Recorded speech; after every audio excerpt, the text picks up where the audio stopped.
If you're a radical leftist, chances are you'll be giving a commencement address at a major university, while conservatives are shut out. Republican Governor Larry Hogan blasts Florida's new education law, plus former President Donald Trump rallies supporters in Michigan. All that and more. I'm Bobby Eberle. This is a 13-minute news hour. God bless the United States of America.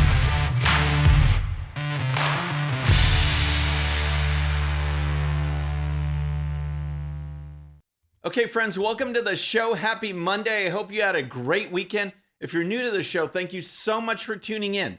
We're going to start with the state of America's colleges and universities because we all know what's going on. The media and left-wing elites try to say that there's no bias, that these institutions of higher learning are diverse, welcoming, and inclusive. As my daughter says, we all know that's a fat whatevs. Time and time again, conservatives are shunned, followed, threatened, and certainly not given equal standing in classrooms or clubs or student offices. And I'm talking about the students, those who dare to identify as conservatives. But then there's the other side, those who influence the students. When some college groups try to bring a conservative speaker on campus, the radical left goes nuts. They claim that a speaker's words or ideas can cause actual physical harm. They can't. It's called debate and discourse. But rather than do that, the left threatens and at times implements actual violence. All the while, left-wing administrators claim that they run a fair ship. Well, let's take a look. We are coming up on graduation time. So that means caps and gowns and commencement speakers. Who will be speaking at America's elite universities this May? One hint, it won't be conservatives. Here's the story. America's elite Ivy League universities won't feature any conservative commencement speakers when they return this spring to in-person graduations for the first time in 2 years. And while high-profile Republican politicians have spoken at graduations in the past, including former President George W. Bush at Southern Methodist University in 2015, they have since been relegated to small conservative and private Christian colleges. None of the nation's 8 Ivy League universities, Harvard, Princeton, Yale, Columbia, Pennsylvania, Cornell, Brown, and Dartmouth, has invited any conservative to speak as they return from pandemic-driven virtual ceremonies. 8 schools, probably multiple graduation ceremonies at each school, and 0 conservative speakers. None. And this is where ideas and discussions are formed? Isn't college supposed to be where all ideas receive attention so that we can learn and formulate our own opinions? Maybe once, but now America's colleges and universities have become indoctrination centers filled with studies on white privilege, critical race theory, a million genders, safe spaces, segregated graduations, and more. Oh, these places love their diversity of color or diversity of sexuality or diversity of race, just no diversity of thought. And diversity of thought is the most important aspect that these places should be presenting. Here's more. Ivy League students graduate into a world knowing little of the other side of the great arguments that characterize our age, said Peter Wood, president of the Conservative National Association of Scholars. And what little they do know is filtered through the indifference and hostility of the proponents of progressive ideology, added Mr. Wood, a former associate provost at Boston University. Only one conservative speaker was invited last year to give a graduation speech at any of the top 100 colleges ranked by U.S. News & World Report, according to a study by the conservative campus advocacy group Young America's Foundation. The group said 37 liberals, including television host Oprah Winfrey and musician John Legend, gave commencement speeches at top colleges in 2021. So, who's speaking this year? Well, Yale will be hosting the Biden administration's Rachel Levine, who is a guy who was named USA Today's Woman of the Year. Left-wing filmmaker Ken Burns, he'll speak at the University of Pennsylvania. Gina McCarthy, who served in the Obama administration, will be speaking at Columbia. On the Republican side, former Vice President Mike Pence, he'll speak at Columbia International University, which is a private Christian school in South Carolina. Virginia Governor Glenn Youngkin is set to speak at Regent University, a private Christian school in Virginia Beach. You get the idea. While the left tries to paint themselves as so diverse and welcoming, their actions are anything but. All I can say is that on public state-funded school side, we as taxpayers need to demand that higher education gets back to the business of education, not left-wing advocacy. All right, next let's talk about some interesting fallout from Florida's new education law. But first, if you're new to the show or haven't subscribed yet, regardless of platform, just search out my name, hit that subscribe button, make sure notifications are turned on. That way you can follow the show and help us grow. Okay, next we have Republican Maryland Governor Larry Hogan, who recently had some interesting comments regarding Florida's new election law, HB 1557, also known as the Parental Rights in Education Law. As we covered on a previous show, this is the law that has Disney executives in a meltdown. Disney, the company that is supposed to be about wholesome entertainment and values for children, is up in arms because Florida's new law prevents the teaching of sexual orientation and gender identity in schools for children in the 3rd grade and younger. In other words, schools can't get into the business of sexualizing young children. Those discussions, if they are had at all at that age, are to be handled by parents. That's the law. And yet Disney and far-left activists are up in arms. As it turns out, so is Maryland's Republican governor. Just one problem. He hasn't even read the law. But as we've seen from numerous politicians, that doesn't stop him from commenting on it. First, here's the question posed to him on CNN's State of the Union program. Your fellow Republican governor, DeSantis in Florida, he suggested that he will retaliate against Disney after it criticized Florida's so-called Don't Say Gay bill, which bans certain instruction about sexual orientation and gender identity in the classroom. What's your reaction to that? And then more broadly, what do you make of that legislation? First of all, just look at how this question is presented. The law is called the Parental Rights in Education Law. Does she say that? No. Instead, it's the left-wing Don't Say Gay wording. In addition, when describing the law, she leaves out one crucial piece of information, the whole focus of the law, and that it applies to children in the 3rd grade and younger. But that's CNN. Here's Hogan's response. Well, I didn't really actually see the details of the legislation, but the whole thing seems like just a crazy fight. I'm not sure. It concerns me that DeSantis is always talking about he was not demanding that businesses do things, but he was telling the cruise lines what they had to do. He was telling local schools what they had, mandating, and now he wants to criticize Disney for expressing how they feel about that bill. I mean, they have every right to it. We have a thing called freedom of speech. Mm-hmm. So this governor goes on CNN and he hasn't even read the bill, or he hasn't at least had a staffer brief him on the bill. He says nothing substantive about it. He just criticizes Florida Governor Ron DeSantis for criticizing Disney. Yet in the next sentence, he says it's okay for Disney to criticize the law because we have something called freedom of speech. Okay, so doesn't that give DeSantis the right to criticize too? Or is freedom of speech only allowed if you're some left-wing company pushing sexual discussions on children? Hogan then ends with this. I think the bill was kind of absurd and not something that would have happened in our state. Can someone please tell me how this bill is absurd? A poll released last week from Public Opinion Strategies found that 61% of registered voters in America support the language in the bill.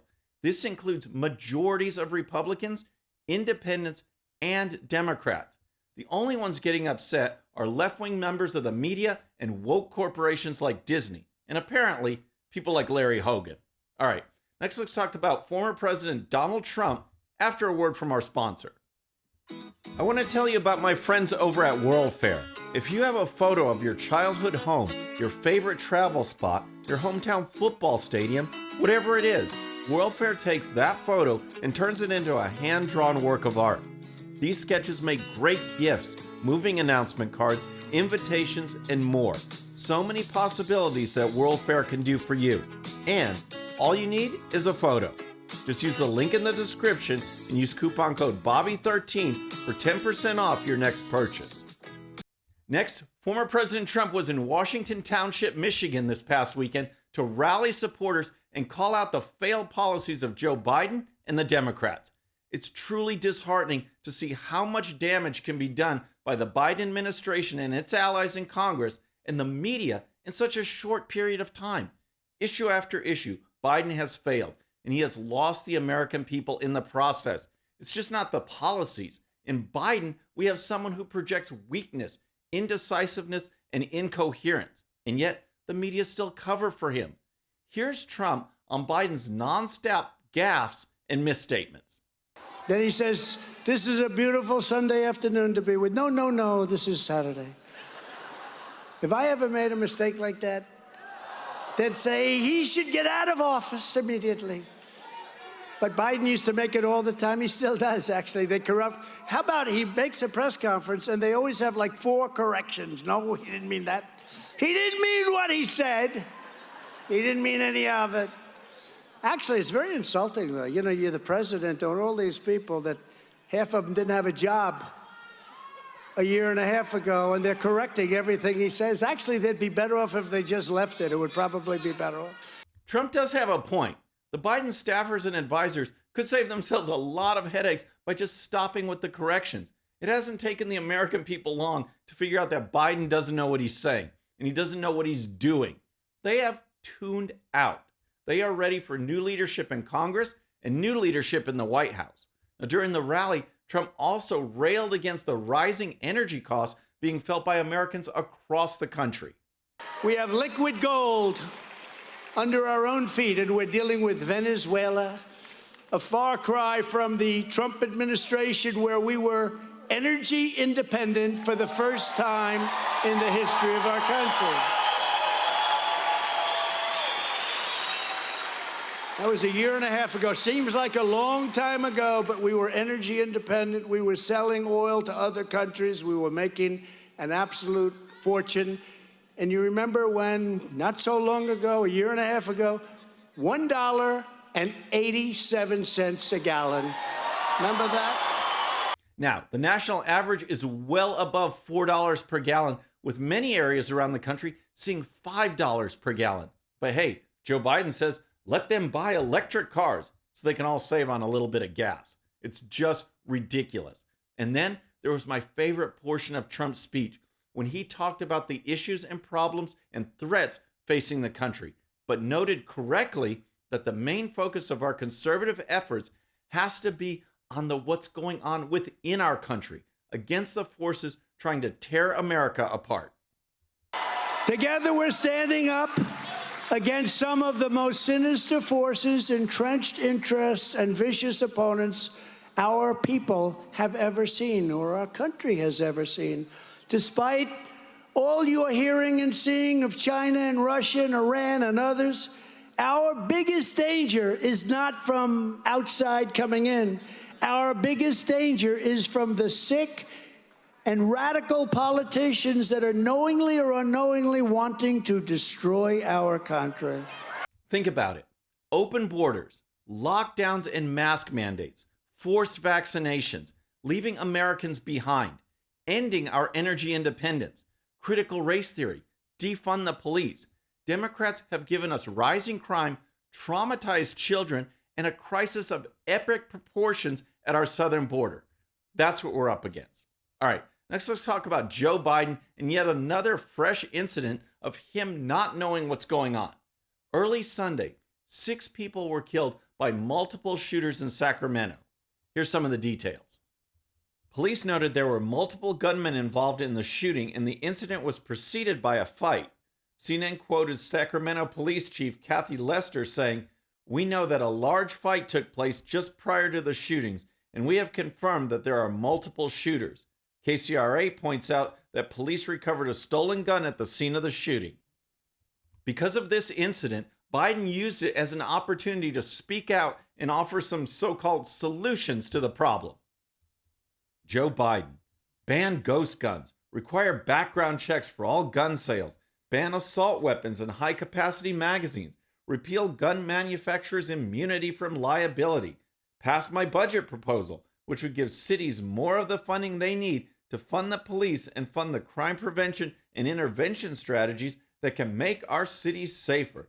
These are just a few of the steps Congress urgently needs to take to save lives. That's Biden's plan. That's what needs to be done to prevent shootings like this one in Sacramento. Oh, wait, just one problem. California already bans ghost guns. California has required background checks for all gun sales since the 1990s. California has banned assault weapons since the 1990s. California bans high-capacity magazines. Governor Gavin Newsom is pushing to allow private citizens to sue gun makers. So much for Biden's grand plan to end gun violence. In addition, as reported by Breitbart News, California also has a red flag law, gun registration requirements, a 10-day waiting period on gun purchases, a good cause requirement to carry a permit, a ban on campus carry, a ban on teacher carry, gun purchasing limits, and a background check for acquiring ammunition. None of those measures addresses the culture of violence that leads bad people to do bad things, whether it's with a gun, a knife, a car, or something else. Address the culture, and maybe we can actually solve the problem. Friends, that's our show for today. I hope you enjoyed it. And don't forget, if you're new to the show or haven't subscribed yet, regardless of platform, just search out my name, hit that subscribe button, make sure notifications are turned on. That way you can follow the show and help us grow. Thank you so much for tuning in. Our next show is going to be Wednesday evening at the usual time, 6:30 p.m. Central. Until then, I'm Bobby Eberle. This is a 13-minute news hour.